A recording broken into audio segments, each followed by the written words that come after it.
হলো নিয়তের একটা পার্ট।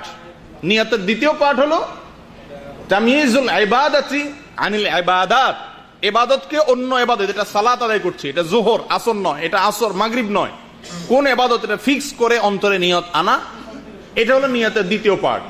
অতএব আমল যেগুলো আল্লাহ তাআলার প্রিয় আমলের কথা আমরা শুনবো, এগুলোর আগে জেনে রাখি যে কোনো আমল করার জন্য এক নম্বর শর্ত হলো ইখলাস থাকতে হবে, দ্বিতীয় শর্ত হলো কি থাকতে হবে? নিয়ত থাকতে হবে। তিন নম্বর শর্ত হলো যে আমলটা করব সেটা রাসূলুল্লাহ সাল্লাল্লাহু আলাইহি সাল্লামের বাতানো এবং সঠিক পদ্ধতি অনুযায়ী হতে হবে। চার নম্বর শর্ত হলো যে আমলটা আমরা করব সে আমলটা যাতে নষ্ট হয়ে না যায়। এমন কোনো কাজ করব না যে কাজের মাধ্যমে আমল কি হয়ে যায়? নষ্ট হয়ে যায়। কিছু মন্দ কাজ আছে যে মন্দ কাজগুলো করলে মানুষের আমল কি হয়ে যায়? নষ্ট হয়ে যায়। সে মন্দ কাজগুলো আমরা কি করব না। আল্লাহ তাআলা আমাদের সকলকে এই চারটি শর্তকে পুরা করে তারপরে নেক আমল করার তৌফিক দান করেন। প্রিয় দিনী ভাইরা, চলে আসি এবার আল্লাহ তাআলার সবচেয়ে প্রিয় আমলগুলো কি কি। তার ভিতরে সর্বপ্রথম মুসনাদে আবু ইয়ালা বর্ণিত একটা হাদিস, যেটাকে আল্লামা আলবানী হাসান বলেছেন। সেই হাদিসটির মাধ্যমে আমরা তিনটি আল্লাহ তাআলার প্রিয় কাজের সন্ধান পাই, খবর পাই।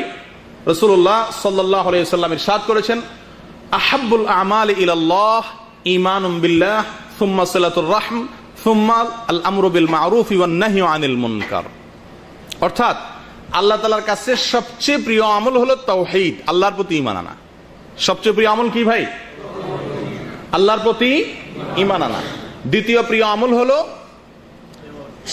সিলাতুর রাহম, আত্মীয়তার সম্পর্ক, আত্মীয়তার যে বন্ধনগুলো আছে এগুলাকে সবসময় জুড়িয়ে রাখা, যুক্ত করে রাখা, এই বন্ধনগুলো ছিন্ন না করা।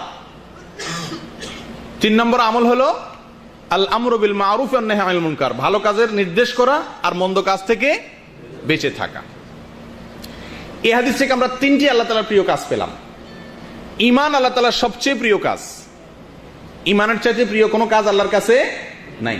অতএব আমাদের সবাইকে লক্ষ্য করতে হবে আমার ঈমানের ভিতরে কোনো ধরনের ঘাপলা আছে কিনা, আমার ঈমানের সঙ্গে শিরক আছে কিনা, কোনো কারণে আমার ঈমান নষ্ট হয়ে যাচ্ছে কিনা, ধ্বংস হয়ে যাচ্ছে কিনা, এই জিনিসগুলো আমাদেরকে খেয়াল রাখতে হবে। এবং এর জন্য নাওয়াকিজুল ঈমান, ঈমান ভঙ্গকারী বিষয়গুলো কি কি, ঈমানকে ধ্বংস করে দেয় কোন কোন কাজগুলো, কোন কোন বিশ্বাসগুলো, সেগুলো সম্পর্কে স্বতন্ত্র ইলম হাসিল করতে হবে। কারণ আল্লাহর কাছে সবচেয়ে প্রিয় হলো কি? আল্লাহর প্রতি ঈমান আনা। সবচেয়ে প্রিয় আমল হলো আল্লাহর প্রতি ঈমান আনা। দ্বিতীয়ত হলো আত্মীয়তার সম্পর্ককে, বন্ধনকে যুক্ত করা, সংযুক্ত করা, আত্মীয়তার সম্পর্ককে ছিন্ন না করা। প্রিয় দিনী ভাইরা, আত্মীয়তা কাকে বলে? আত্মীয়তা বলতে কি বোঝানো হয়েছে কে বলতে পারেন? আত্মার সাথে যার সম্পর্ক। এই হিসাবে তো আমরা সবাই আত্মীয়, এই হিসাবে তো আমরা সবাই আত্মীয়। ঠিক আছে, আল্লামা কুরতুবী রাহিমাহুল্লাহ আত্মীয়তার দুটো স্তর বলেছেন। একটা আত্মীয়তা হলো সারা দুনিয়ার মানুষের সঙ্গে, ইমানদারদের সঙ্গে আপনার আত্মার সম্পর্ক আছে। সারা দুনিয়ার ইমানদারদের সঙ্গে আপনার আত্মার সম্পর্ক আছে না? আপনি ভালোবাসেন না? বেঈমানদের সাথে তো আর কোনো মুসলমান কি থাকতে পারে না? আত্মার সম্পর্ক থাকতে পারে না। এই জন্য সমস্ত ইমানদার আত্মীয়। এটা হলো এক কিসিমের আত্মীয়। আর দ্বিতীয় কিসিমের আত্মীয় হলো যে সমস্ত আত্মীয়ের সঙ্গে আমার রক্তের সম্পর্ক আছে। কিসের সম্পর্ক আছে ভাই? রক্তের সম্পর্কিত আত্মীয় কারা? রক্ত সম্পর্কীয় আত্মীয় হলো বাবা এবং মা। বাবার সম্বন্ধীয় যারা এবং মায়ের সম্বন্ধীয় যারা, তারা হলেন রক্ত সম্পর্কীয় আত্মীয়। বাবার সম্বন্ধীয় আত্মীয়ের মধ্যে বাবার রক্ত যাদের শরীরে আছে, যেমন চাচা, ফুফু, চাচাতো ভাই, ফুফাতো ভাই না, কারণ ফুফাতো ভাই কি ফুফার আরেক পুরুষের, দাদা, দাদি ইত্যাদি। অনুরূপ ভাবে মায়ের দিক থেকে গেলে মা, খালা, মামা, নানা, নানি, এরা। আচ্ছা, আমাদের কাছে, আমাদের বাংলাদেশী সমাজের কথা বলছি আমি, আত্মীয় বলতে এ ক্লাসের আত্মীয় মনে করা হয় কাদেরকে? এ ক্লাসের একেবারে সবচেয়ে গুরুত্বপূর্ণ মেহমান কে ভাই? শ্বশুর বাড়ির লোকজন। কথা ঠিক কিনা? শ্বশুর বাড়ির লোকজন সবচেয়ে গুরুত্বপূর্ণ আত্মীয় না? শ্বশুর বাড়ির লোকজন সবচেয়ে গুরুত্বপূর্ণ আত্মীয় হয়ে গেছে আমাদের কাছে।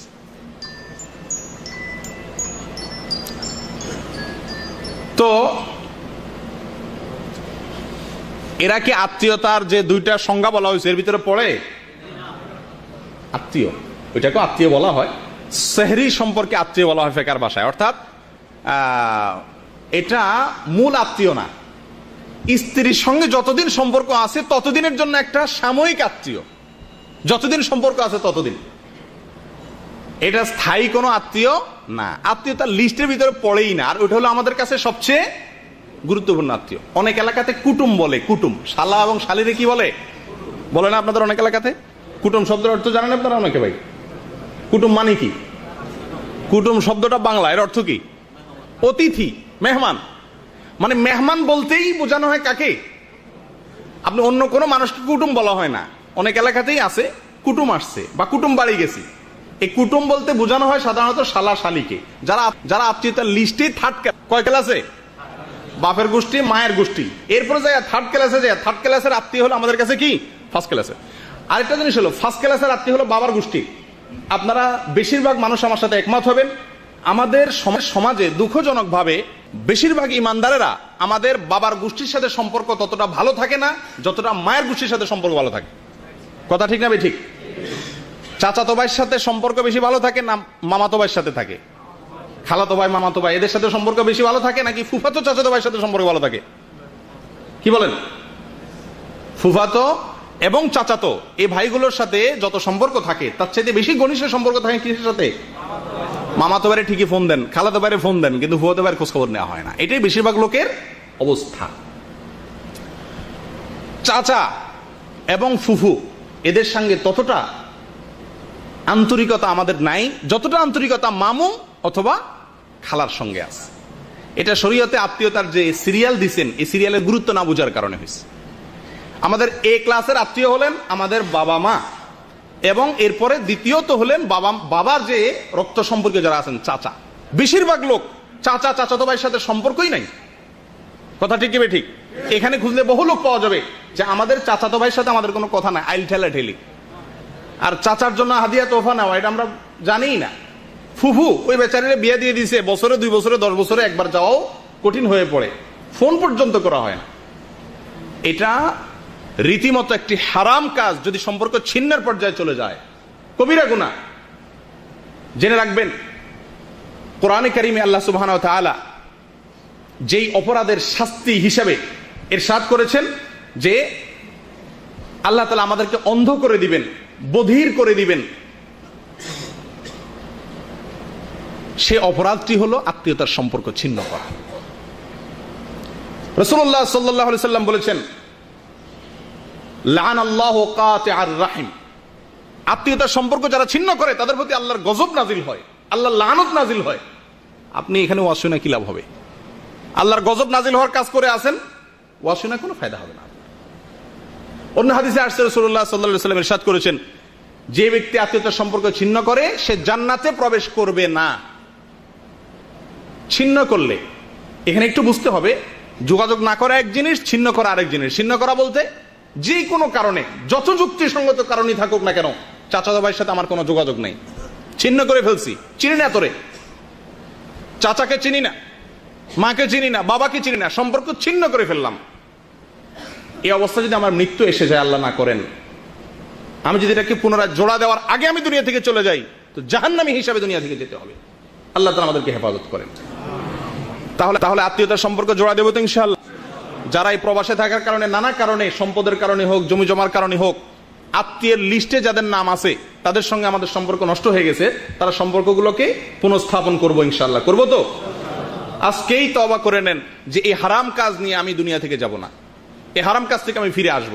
বেশি কিছু করতে হবে না, অন্তত তাদের সঙ্গে সালাম বিনিময়, তাদের কল্যাণ কামনা করা এবং তাদের যে কোনো কিছুতে তাদের ভালো এবং মঙ্গল চাওয়া, স্বাভাবিক সম্পর্ক রাখা।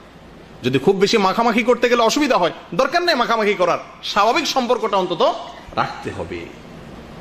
বিশেষ করে চাচা এবং ফুফু, এই অবহেলিত দুটি সম্পর্ক।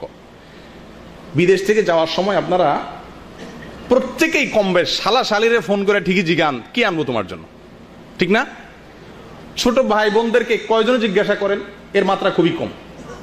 শালা শালির সামনে লাগেজ নিয়ে খুলে বলেন তোমার যেটা মনে চায় নাও, ঠিক না? আর ছোট ভাই বোনদের দিয়ে বলেন এটা তোর জন্য আনছি, ধর, আর হাত দিবি না কিছু। শ্বশুর বাড়ি গেলে আরে আমার মতো মিষ্টি, মানে কথা দিয়া মুখ দিয়া মনে হয় যে চিনির বস্তা বাইরে শ্বশুর বাড়িতে, ঠিক না? আর বাবার বাড়িতে আসলে কি মা কি বাপ কি ভাই কি বোন সবার সাথে চরম ছেঁচড়ার মতো আচরণ করি আমরা, ঠিক না? ঠিক। এগুলো সবগুলো আত্মীয়তার সম্পর্ক পুনঃস্থাপন করা, মজবুত করা, সুদৃঢ় করার আসমানি যে নির্দেশ, আল্লাহর প্রিয়তম আমলগুলোর মধ্যে থেকে একটি আমলকে আমরা লঙ্ঘন করে চলি। তওবা করবো তো ইনশাআল্লাহ। আল্লাহ তাআলা আমাদের সকলকে আত্মীয়তার সম্পর্ককে স্থাপন করার তৌফিক দান করেন। আল্লাহ তাআলা যে সিরিয়ালে যাকে যতটা গুরুত্ব দিয়েছেন সেই সিরিয়ালে ততটা গুরুত্ব দেওয়ার তৌফিক দান করেন। মামুর গোষ্ঠীর চাইতে বাপের গোষ্ঠীর আত্মীয়তা বেশি মজবুত, 1 নম্বরের, ওইটাকে গুরুত্ব বেশি দেওয়ার তৌফিক দান করেন। আর শ্বশুরবাড়ির গোষ্ঠীর আত্মীয় 3rd ক্লাসের, এটা ম্যাডামকে বলার দরকার নাই, আপনি নিজের ভিতরে রাখেন যে এটা কোন ক্লাসের, 3rd ক্লাসের। 3rd ক্লাসের আত্মীয়কে আমি 1st ক্লাসের মর্যাদা দিলে এটা জুলুম হবে। এটা কি হবে?